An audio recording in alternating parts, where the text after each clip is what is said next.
이 시간은 도르트 신조 강의 13번째 시간입니다. 오늘은 도르트 신조의 첫째 교리 제12항을 통하여서 내가 선택받은 것을 어떻게 확신할 수 있는가 라는 제목으로 하나님의 말씀을 증거하겠습니다. 오늘도 먼저 이 도르트 신경의 내용을 읽어보겠습니다. 다 함께 도르트 신조 책자의 29페이지 아랫부분에 있는 12항을 읽으시면 되겠습니다. 12항 선택의 확신. 택함받은 사람들은 각자 다양한 단계를 거치고 확신의 정도에서 차이를 보이기는 하지만 하나님께서 정하신 때에 자신들을 구원에 이르게 하는 영원하고 변하지 않는 선택을 자신들이 받았다는 것을 확신하게 된다. 선택에 대한 이러한 확신은 감추어져 있고 하나님에 대한 깊은 지식과 하나님께서 하시는 비밀한 일을 호기심 어린 마음으로 캐물어서 얻게 되는 것이 아니다. 선택에 대한 이러한 확신은 택함받은 사람들이 하나님의 말씀에서 알려주는 선택의 명백한 열매들, 곧 그리스도에 대한 참된 믿음, 자녀로서 하나님께 갖는 경외, 자신의 죄에 대한 거룩한 비탄, 의에 줄이고 목말라함과 같은 것들을 영적 기쁨과 거룩한 즐거움으로 자신 안에서 발견함으로써 얻는다. 아멘. 오늘 우리가 살펴볼 교리는 선택의 확신에 대한 것입니다. 이 교리는 곧 하나님께서 나를 선택하셨다는 사실을 알고 확신을 가지는 것을 의미합니다. 말하자면 이것은 하나님 안에 있는 이 하나님의 계획 안에 있는 선택이 우리에게 실제로 적용되어서 우리가 그 사실을 알고 믿게 되어지는 것을 의미한다는 것입니다. 여기에서 우리는 하나님 안에 있는 선택과 우리의 실제 구원 사이에 어떤 관계가 있는지를 잘 알아야 하겠습니다. 칼빈주의자 중에서는요, 그 중에서는 하나님의 예정하심에 대해서 잘못된 이해를 가진 분파가 있습니다. 우리는 그들을 가리켜서 극단적 칼빈주의자, 또 영어로는 하이퍼 칼비니스트라고 부른다고 하였습니다. 이 사람들은 예정의 교리를 오해하여서 우리가 아무 일도 하지 않아도 하나님의 계획은 어차피 다 이루어진다라는 식의 이 생각을 가지고 있습니다. 자, 그리고 이러한 이 사고방식은 우리의 구원에 대해서도 동일하게 오류를 일으킵니다. 하이퍼 칼빈주의자들은 선택받은 자들이 구원받는 때가, 구원받는 시점이 창세 이전 영혼 속에서라고 말을 합니다. 그러니까 이들은 우리가 구원받는 그 때가 우리가 믿는 때가 아니라 창세전 영혼 속에서 작정하실 때 이미 이루어진 것이다 라고 주장하는 것이죠. 자, 만일 그들의 주장이 맞다고 한다면 택함받은 자들은 태어날 때부터 이미 구원받은 자로서 시작한다는 것인데, 다만 그들은 그것을 알지 못하고 있는 상태에 있는 것입니다. 자, 택자들은 처음부터 구원받은 상태에 있고 나중에 정해진 때에 그것을 깨달아서 각성하고 성도로 살게 된다라고 하는 것, 그것이 바로 회심이다라고 말하는 것이죠. 자, 물론 여러분, 하나님의 작정이라는 것은 시간과 관계가 없이 영원히 정해진 것입니다. 그래서 하나님 안에서는 이미 모든 작정이 현재로서 실행된 것과 같습니다. 실제로 하나님은 우리가 살고 있는 이 시간과 공간 밖에 계시기 때문에 그분에게는 과거나 현재, 미래 같은 시간의 제약이 없이 역사의 모든 시점을 현재로서 보신다고 했습니다. 그렇지만 이것은 어디까지나 우리에게 있는 것이 아니라 하나님 안에 있는 계획이라는 사실을 기억하시길 바랍니다. 하나님은 이 세상의 모든 일들을 하나하나 다 계획하시고 그분 안에서 확정하셨습니다. 자, 그렇지만 그 하나님의 이 작정, 이미 확정된 그 계획이 시간 속에 들어와서 실제로 이루어지는 것은 아예 다른 문제입니다. 하나님은 당신의 작정을 실제 시간 속에서 이루시는 그 때, 그 몇 날, 몇 년, 몇 월, 몇 시, 그 때를 모두 이미 정해 놓으셨습니다. 예를 들어서 하나님께서 어떤 사람을 구원하시기로 선택하신 것은 이것은 분명 창세전의 일입니다. 하지만 그 선택하심이 실제로 이루어지는 것은 그 정해진 때가 이뤄야 한다라는 것이죠. 그 정해진 때가 이르기 전까지 그 선택자, 택자는 다른 죄인들과 똑같이 온갖 죄악에 빠져서 하나님의 진노 아래에 있는 상태인 것입니다. 자, 이 사실에 대하여서 성경은 정말 많은 근거를 제시하고 있습니다. 그 중에서 가장 대표적인 구절을 찾아보겠습니다. 에베소서 2장 1절에서 5절까지의 말씀을 함께 읽어보겠습니다. 하나님께서 허물과 죄로 죽었던 너희를 살리셨다. 그때 너희가 이 세상의 풍조를 따라 죄 가운데 행하고 공중의 권세 잡은 자를 따라 행하였으니 그는 곧 지금 불순종의 아들들 가운데서 활동하는 영이다. 그때에는 우리도 다 그들 가운데 속하여 육체와 마음이 원하는 것들을 행하여 우리 육체의 정욕 가운데 살았고 그들과 같이 본질상 진노의 자녀들이었으나 긍휼이 풍성하신 하나님께서 우리를 사랑하신 그분의 크신 사랑으로 말미암아 허물로 죽은 우리를 그리스도와 함께 살리셨고 너희가 이같이 은혜로 구원을 받았다. 아멘. 자, 이 말씀은 분명히 이미 그리스도를 믿고 구원을 받은 에베소 교회의 성도들에게 선포된 말씀입니다. 여기서 바울은 에베소 교회의 성도들에게 말하기를 너희도 한때는 과거에는 이 세상의 불신자들과 완전히 똑같은 죄인이요 진노의 자녀였다고 말하고 있습니다.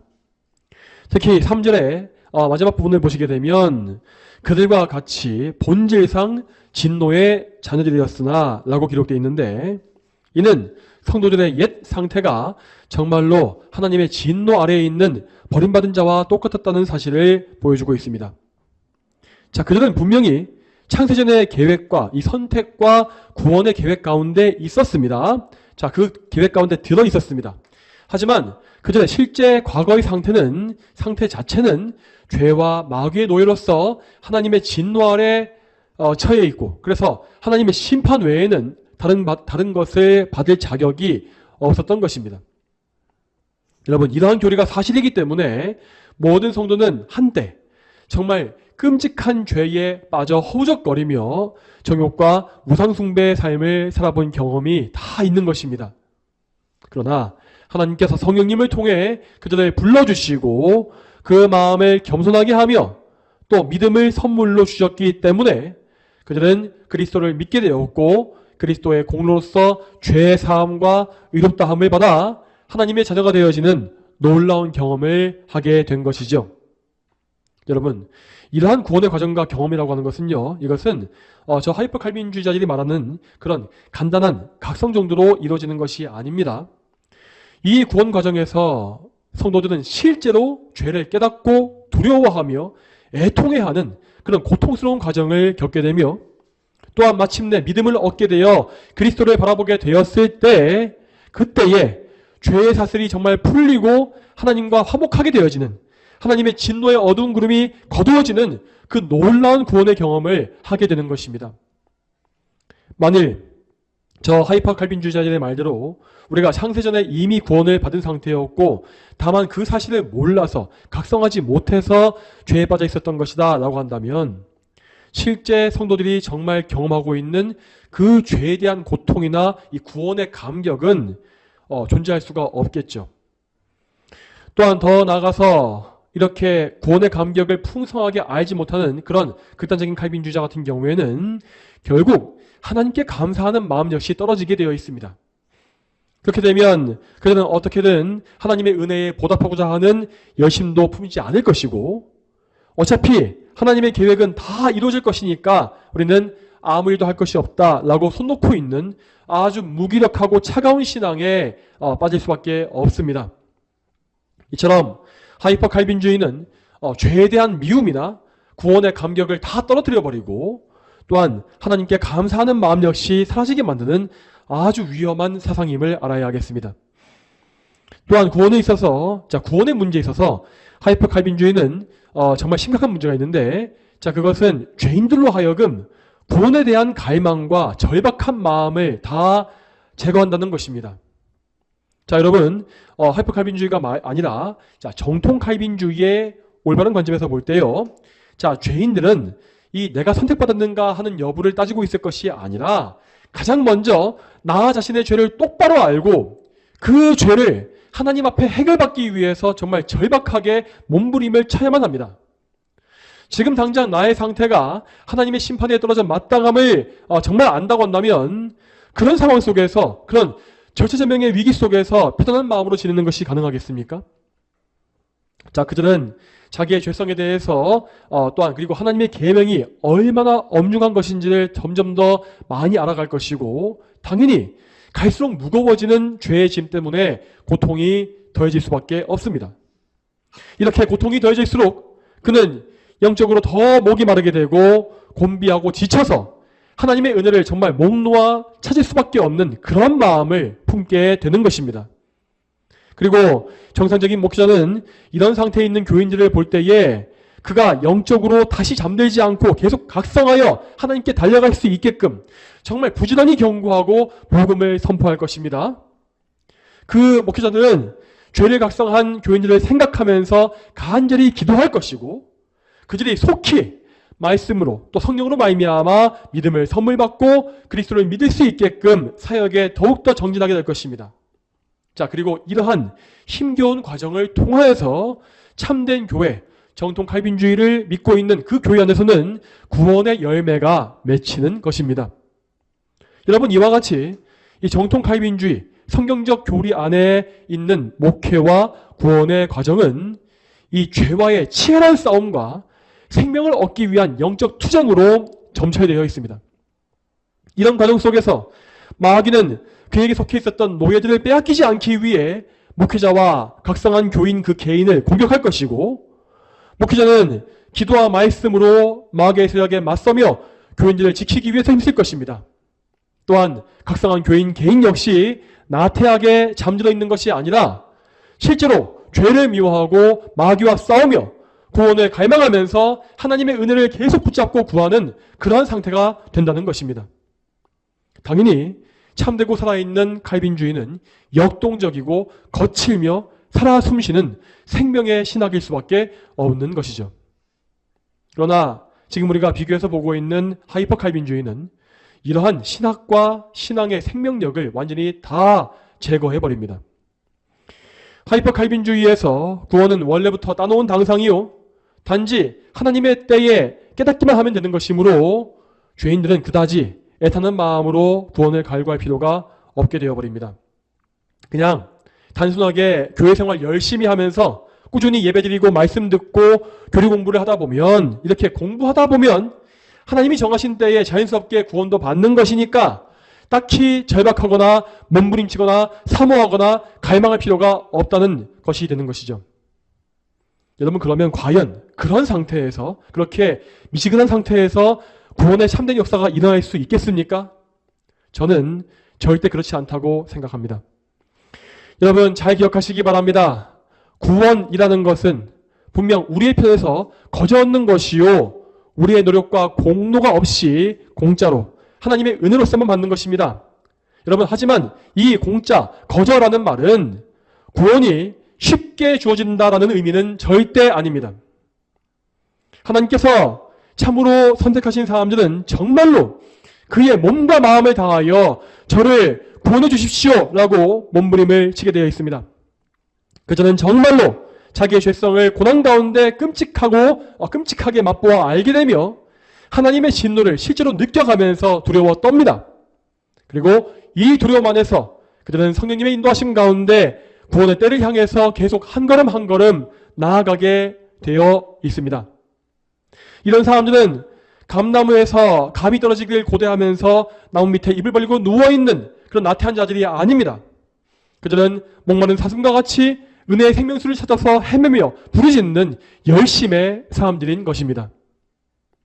그러므로 만일 이 설교를 들으시는 분들 중에서 이러한 열심이 없이 미적지근한 상태에 빠져있는 분들이 계신다면 그분들은 사실상 지금 하이퍼 칼빈주의의 오류에 빠져 있는 것과 같음을 아셔야 합니다.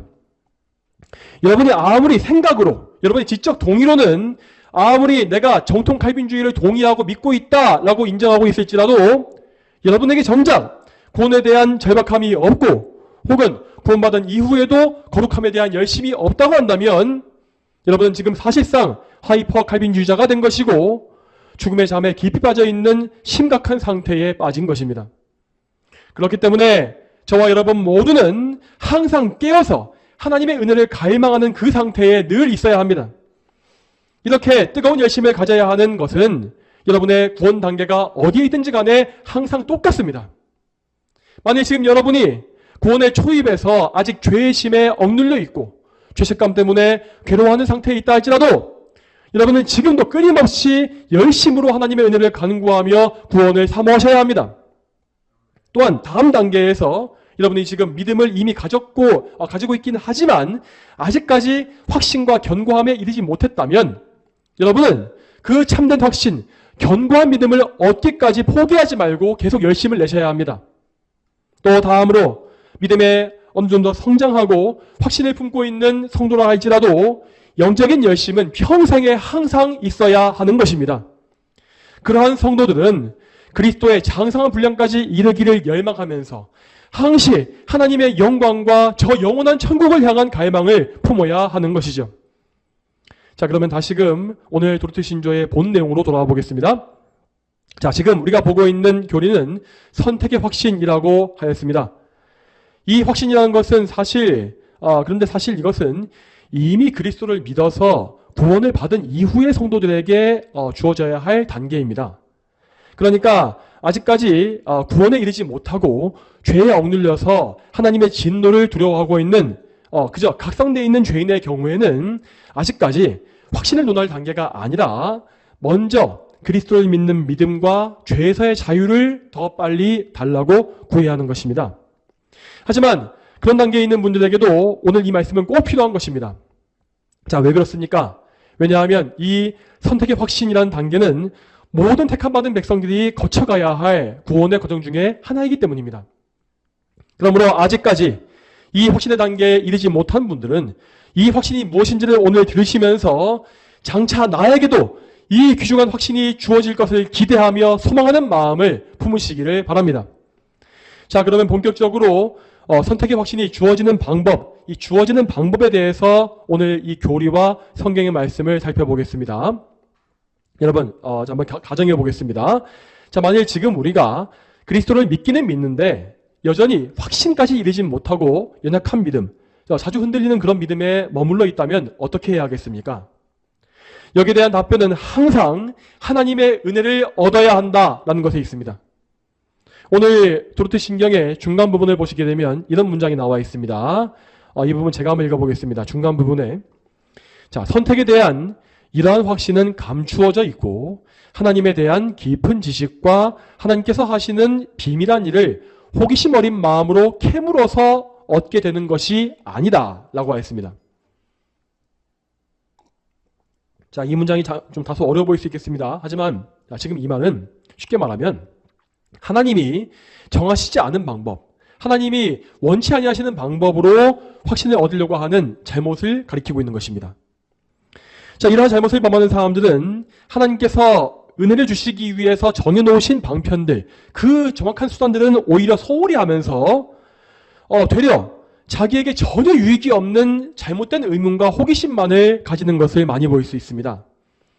이런 사람들은 이 하나님과의 관계 혹은 죄의 용서, 참된 사랑, 하나님의 영광 등등 이 구원의 핵심적인 주제에 대해서는 별 관심을 안 가지고 오히려 성경에 나와 있는 지명이나 사람의 이름 혹은 역사적인 사실 등등 여러 가지 좀 흥미로운 새로운 정보에 대해서 더 많은 관심을 보입니다. 또한 여러분, 더 나아가서 너무나 많은 사람들이 이 성경과 교리를 대할 때요, 이것을 은혜를 받기 위해서 대하는 것이 아니라 공부하는 태도로 접근하는 것을 우리는 많이 볼 수 있습니다.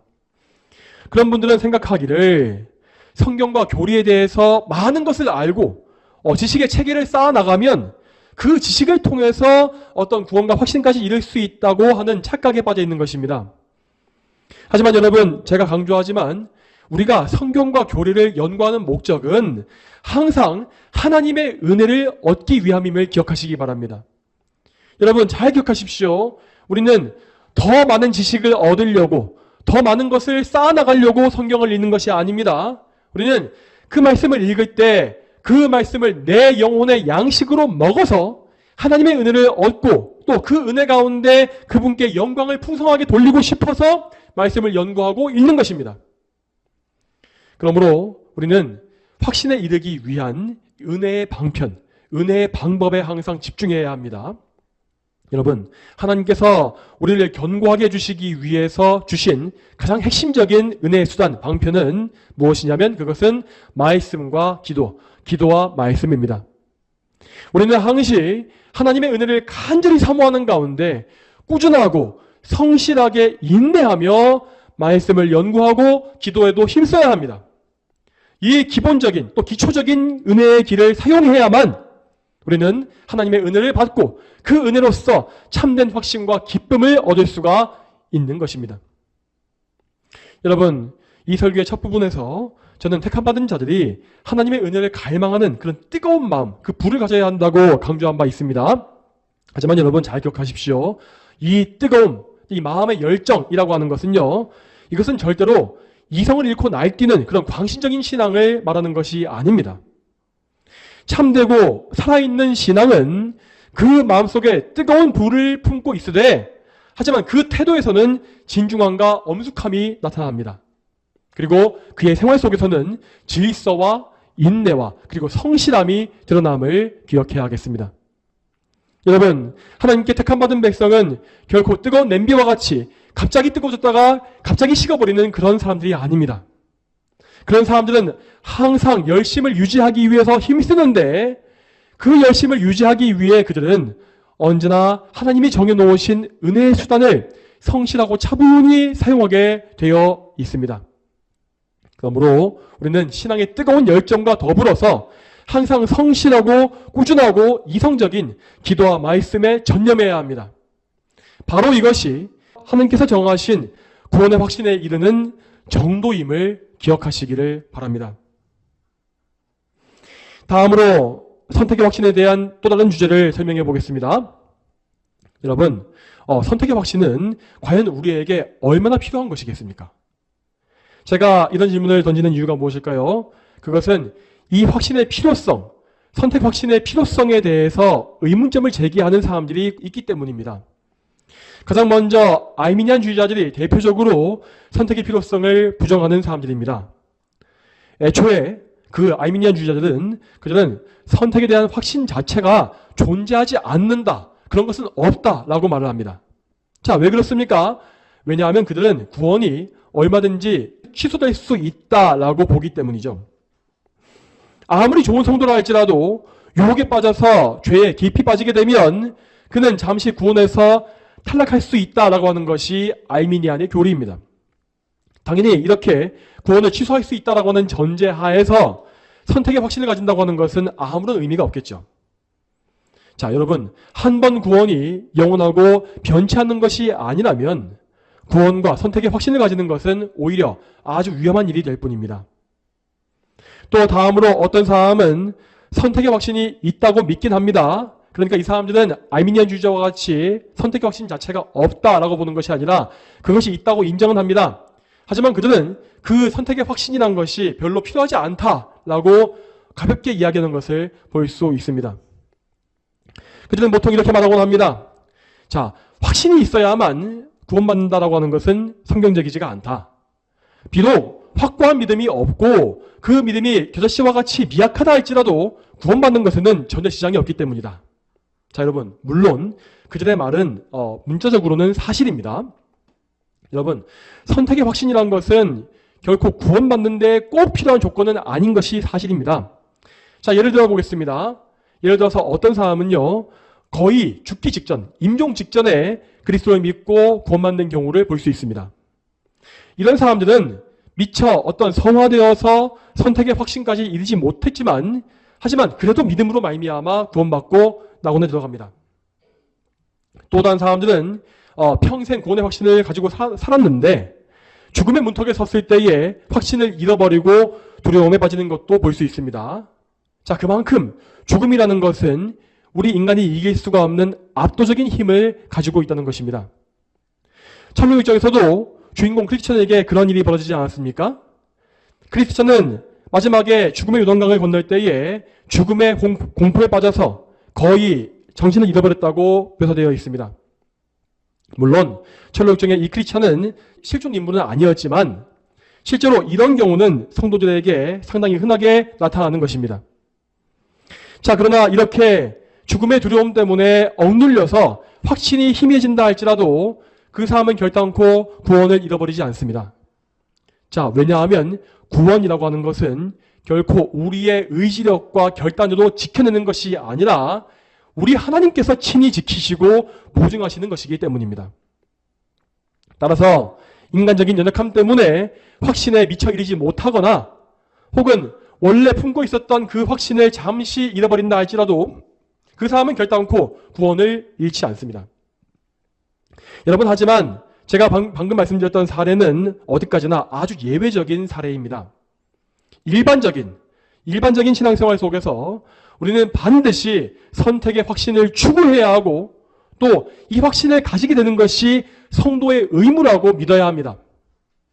여러분, 실제로 성경은 우리 성도들이 선택의 확신과 확고한 믿음과 장성한 분량에 이르러야 한다라고 반복적으로 우리에게 명령하고 있습니다. 자, 왜 그럴까요? 왜냐하면 우리가 받은 선택, 이 선택과 구원은 그 목적이 우리의 구원 자체에 있는 것이 아니기 때문입니다. 만일 구원을 위한 이 선택이라고 하는 것이 이 목적이 단지 우리를 구원해내는 데만 목적을 뒀다면 우리는 그저 간신히 구원만 받아도 큰 문제가 없을 것입니다. 하지만 하나님이 우리를 선택하신 궁극적인 목적은 항상 당신의 영광, 그 최고의 목적이 있습니다. 구원만 간신히 받기 위해서 우리를 선택하신 것이 아니라 하나님의 영광을 위한 찬송이 되게 하시기 위하여서 그 최고의 목적을 위해서 우리를 선택하신 것입니다. 그러므로 하나님은 우리가 항상 그분의 이름을 위한 찬송이 되기를 원하시고 계시고 또한 우리 안에서 하나님의 거룩한 형상, 아담 안에서 파괴되었던 그 형상이 회복되어 모든 면에서 풍성한 열매를 맺기를 원하고 계십니다. 이처럼 우리 하나님의 계획과 뜻은 항상 흐리멍텅하거나 애매모호하지 않고 명확한 목표를 지향하고 있습니다. 그러므로 우리 성도들은 하나님의 영광을 위하여서 이 견고한 확신에 이르기를 추구하고 사모하는 그 열망을 가져야만 하는 것입니다. 만일 우리가 이러한 열심을 품지 아니하고 그저 흐릿하고 미약한 수준의 믿음에만 만족한다면 우리는 결단코 하나님의 집에서 귀히 쓰시는 그릇이 되지는 못할 것입니다. 자, 이에 대해서 성경의 말씀을 찾아보겠습니다. 야고보서 말씀입니다. 야고보서 1장 6절부터 8절까지 말씀을 같이 한번 보겠습니다.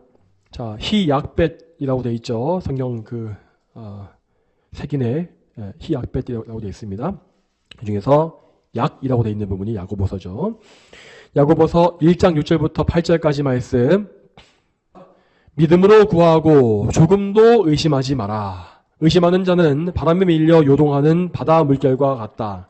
그런 사람은 주께 무엇을 받을 것으로 생각하지 마라. 두 마음을 품은 사람은 그의 모든 길에 안정이 없다. 아멘.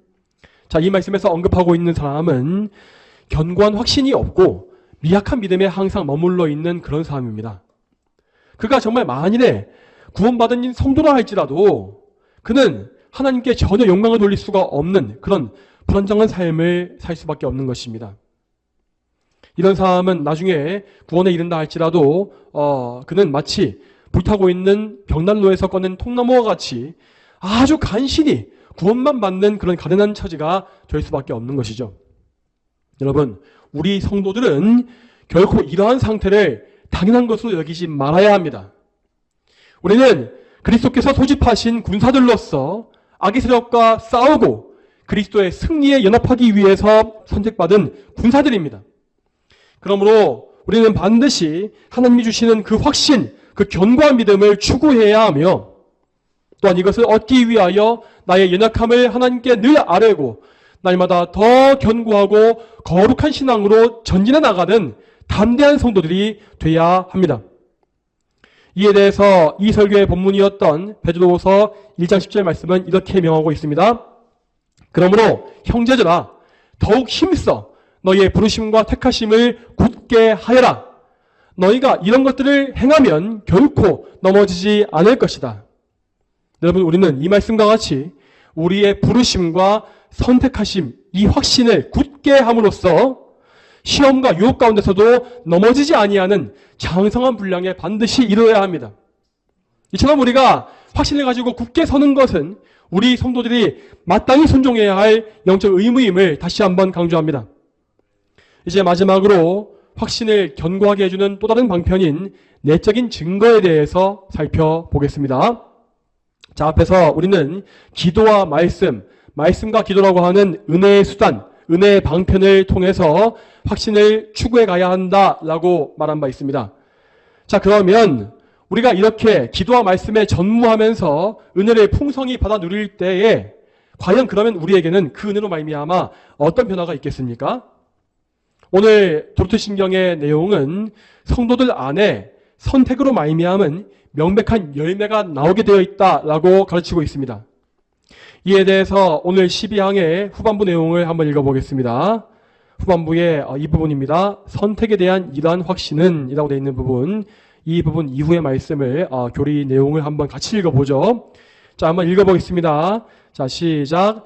선택에 대한 이러한 확신은 택함받은 사람들이 하나님의 말씀에서 알려주는 선택의 명백한 열매들, 곧 그리스도에 대한 참된 믿음, 자녀로서 하나님께 갖는 경외, 자신의 죄에 대한 거룩한 비탄, 의에 줄이고 목말라함과 같은 것들을 영적 기쁨과 거룩한 즐거움으로써 자신 안에서 발견함으로써 얻는다.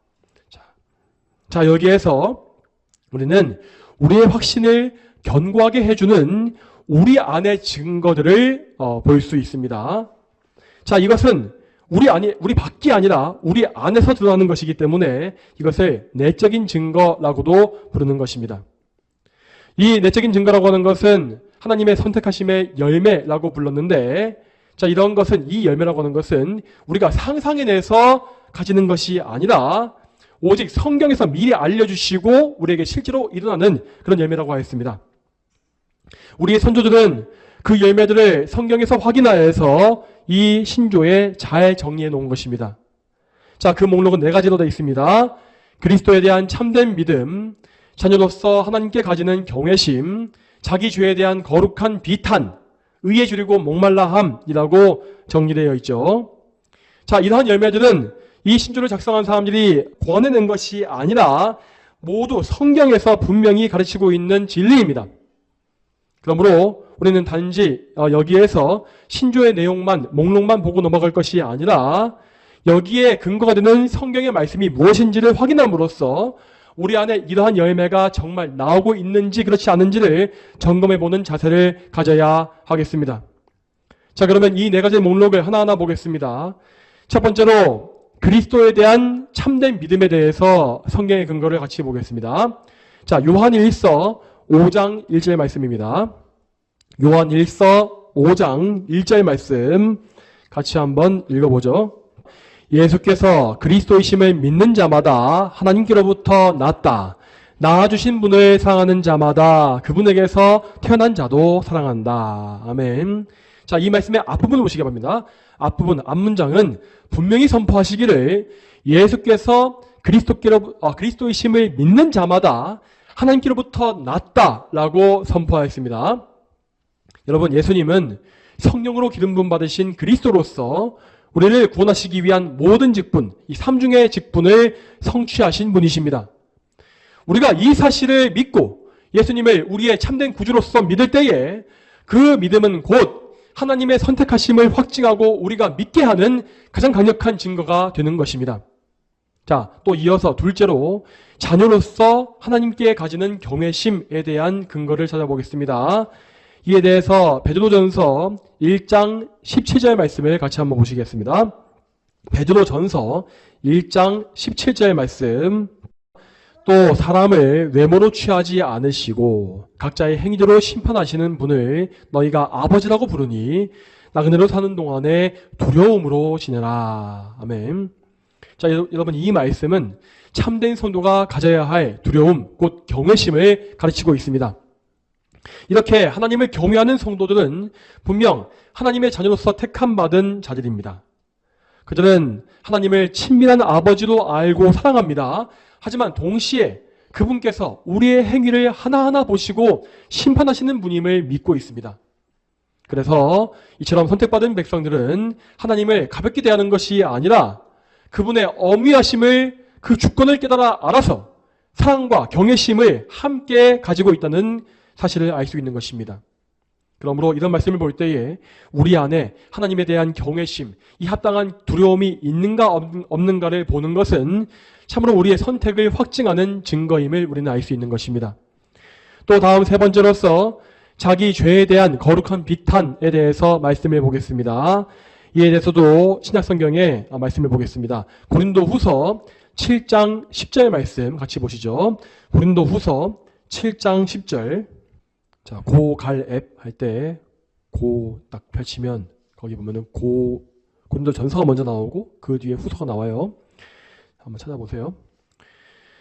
자, 한번 읽어보겠습니다. 고린도후서 7장 10절 읽겠습니다. 자, 시작. 하나님의 뜻대로 하는 근심은 구원에 이르게 하는 회개를 가져오기 때문에 후회할 것이 없으나 세상 근심은 사망을 가져온다. 아멘. 자, 이 말씀의 앞부분에서 이 말씀은 하나님의 뜻대로 하는 근심, 곧 죄에 대한 슬픔, 애통함을 말하고 있습니다.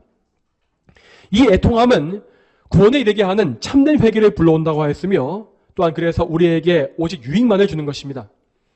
이처럼 죄를 애통해하는 사람들은 회개와 구원에 이르게 되어 있으며 또한 더 나아가서 이러한 회개를 계속 반복하는 사람들은 자기가 하나님의 선택 안에 있다고 하는 그 확신까지 이룰 수가 있는 것입니다. 자, 또 네 번째로 또 넘어가겠습니다. 네 번째로 의에 줄이고 목말라함에 대해서도 말씀을 보겠습니다. 이에 대해서는 구약 말씀을 보겠습니다. 구약의 시편 42편 1절과 2절 말씀 같이 한번 찾아보겠습니다. 하나님이시여 사슴이 시냇물을 찾기에 갈급하듯이 내 영혼이 주님을 찾기에 갈급합니다. 내 영혼이 하나님 곧 살아계신 하나님을 갈망하니 어느 때에 내가 가서 하나님의 얼굴을 배울까. 아멘. 자, 여러분, 이 말씀에서 우리는 하나님을 갈망하고 있는 이 성도의 절절한 마음을 읽을 수 있습니다. 이 성도는 불의한 세상 속에 살면서 정말 그 불의함 때문에 고통스러워하는 가운데 의를 갈망하게 되었으며 영원한 의가 되시는 하나님을 정말 간구하게 된 것입니다. 자, 이 말씀과 같이 하나님의 의를 찾으며 목말라 하는 것은 시편에도 기록된 참된 성도의 자세임을 우리는 알아야 하겠습니다. 그러므로 이러한 근거가 우리 안에 있음을 볼 때에 우리는 참으로 우리 자신이 하나님께 선택받은 백성임을 확신하고 기뻐할 수가 있는 것이죠. 자, 이렇게 하여서 우리는 12항에 남아있는 선택의 열매 4가지를 간략하게 보았습니다. 자, 하지만 사실 이 12항에 나와있는 이 선택의 열매 4가지는 성경 전체에 흩어져 있는 증거들을 아주 간략하게 요약해 놓은 것에 불과합니다. 실제로 성경에는 하나님이 택하신 백성들이 맺는 여러 가지 열매에 대해서 아주 상세한 말씀이, 정말 자세한 목록들이 더 나와 있습니다. 그 중에 가장 대표적인 것이 무엇입니까? 그것은 마태복음 5장에 나와 있는 팔복에 대한 말씀입니다. 거기에 나와 있는 8가지의 복은 은사주자들이 말하는 것과 같이 복의 목록이 아닙니다. 그것은 하나님께 택함받은 참된 백성이 드러내는, 그 안에서 나오는 8가지의 증거라고 말할 수 있습니다. 심령이 가난해지는 것, 또 애통해하는 것, 마음이 온유해지는 것, 의에 줄이고 목말라 하는 것, 또 이웃을 긍휼히 여기는 것, 마음이 청결해지는 것, 화평케 하는 것, 의를 위해서 박해받는 것, 이런 모든 목록은 하나님께서 선택하시고 참으로 구원 가운데 인도하시는 그 성도들에게서 점점 더 명확히 드러나는 증거입니다. 그리고 이 열매들은 보통 팔복의 앞순서에 있는 것에서부터 시작해서 맺히기 시작하여서 점점 더 뒤에 있는 열매들로 이어져 가는 것을 많이 볼 수 있습니다. 마치 하나의 나무가 자라고 장성해서 아름다운 열매를 풍성하게 맺어가듯이 하나님의 백성들은 하나님의 은혜 안에 거하는 가운데 택하심에 합당한 열매들을 점점 더 많이, 더 풍성하게 맺어가는 것입니다. 또한 아까 보았던 시편의 말씀에서도 우리는 선택의 근거가 무엇인지를 정말 풍성하게 알 수 있습니다. 여러분, 시편의 말씀을 항상 보시기 바랍니다. 그 말씀은 정말로 성도가 삶 속에서 경험할 수 있는 정말 다양한 고난과 영적인 감정과 경험들로 가득 차 있습니다. 거기에는 성도들이 믿음으로 인해 당해왔던 여러 가지 박해와 고난이 기록되어 있고, 또한 하나님을 향한 갈망과 사랑, 하나님에 대한 이 경외심, 죄에 대한 슬픔 등이 아주 풍성하게 다양하게 기록되어 있습니다. 그러므로 참된 성도, 택함받은 성도는 이러한 시편의 말씀을 읽어볼 때에 그 말씀을 결단코 자기와 아무 상관이 없는 재미없는 이야기로 읽을 수가 없는 것입니다. 성도들은 시편의 그 말씀 속에서 자기의 상황을 발견할 것이며, 또한 나의 상태가 어떠한지를 보고 점검할 수가 있게 될 것입니다. 그리고 그들은 자기에게 나타나고 있는 내적인 열매를 시편에서 발견할 때에 기뻐할 것이고, 또 반대로 자기에게 미약해 보이는 선택의 열매를 발견할 때에는 애통해하면서 하나님께 이 열매, 말씀에 나와 있는 이 열매를 나에게도 주십시오 라고 간구할 것입니다. 예를 들어서 성도가 다윗의 시편에서 하나님을 향한 경외심을 발견하였는데, 나에게는 이러한 경외심이 없다라는 사실을 발견한다면 어떻게 하겠습니까? 그러면 그는 자신의 그 가볍고 얕은 신앙심을, 그 믿음을 슬퍼하면서 말씀에 기록된 바 이 옛 성도의 이 경외심을 나에게도 주시옵소서, 나에게도 이 은혜를 부어주시옵소서 라고 간구할 것이 분명합니다. 여러분, 이러한 간구, 이러한 말씀을 통한 간구가 바로 말씀을 양식으로 섭취해서 나에게 적용하는 것임을 여러분은 아시기 바랍니다. 우리는 반드시 이러한 방법과 진중한 자세로서 말씀을 대해야 합니다. 항상 말씀을 읽을 때에 성령님께 의지하고, 또 말씀의 엄중한 기준 앞에 나를 세우며, 그래서 나의 허물과 죄를 있는 그대로 고백하고 회개하고 항상 하나님의 뜻에 나를 맞추어가는 그러한 훈련을 말씀과 기도를 통해서 해나가야 한다는 것입니다. 이렇게 말씀을 양식으로 삼고 기도의 호흡으로서 살아가는 성도들은 참된 확신을 반드시 얻을 것이며, 그래서 강건하고 담대한 믿음의 삶을 살 수가 있음을 믿으십시오. 저와 여러분 모두에게 이러한 성경적인 확신이 주어지기를 간절히 바랍니다. 그래서 이 교회, 이 기도와 말씀 교회가 하나님의 영광을 위한 사역에 정말 요긴하게 쓰임받는 그런 거룩하고 담대한 도구가 되기를 주님의 이름으로 축복합니다. 다 함께 기도하시겠습니다. 하나님 아버지, 오늘도 이 도르트 신경의 귀한 가르침과 하나님의 귀한 보배로운 말씀들을 통하여서 우리가 선택의 확신에 이른다는 것이 얼마나 귀한 일이고 또 복된 일이며 우리에게 중요한 일인지를, 또는 우리의 이것이 얼마나 필수적인 의무인지를 보게 하심에 참으로 감사합니다. 하나님, 우리가 그저 흐릿하고 애매모호하며 이 세상에 한 발을 걸치고 있는 그런 신앙에 절대 머물러 있지 않게 저희를 인도해 주시며, 저희가 항상 점점 더 은혜 가운데 전진하여서 정말 예수 그리스도의 그 아름다운 형상과 그리스도의 장성한 분량까지 이루어가는 그러한 확신 있고 담대하며 견고한 그러한 믿음을 소유할 수 있도록 주여 인도해 주시옵소서. 이 교회가 비록 모인수가 적다 할지라도 정말 우리 모든 성도들이 정말 이러한 담대한 신앙인이 다 되어서 정말 우리가 정말 이 시대에 하나님을 영화롭게 하고 악의 세력과 맞서 싸우는 이 세상을 대적하여 이기는 그러한 믿음의 사람들이 다 될 수 있도록 도와주시기를 간절히 소망합니다. 모든 것을 주님께 의지하오며 이 모든 말씀 살아계신 예수님의 이름으로 간절히 기도 올립니다. 아멘.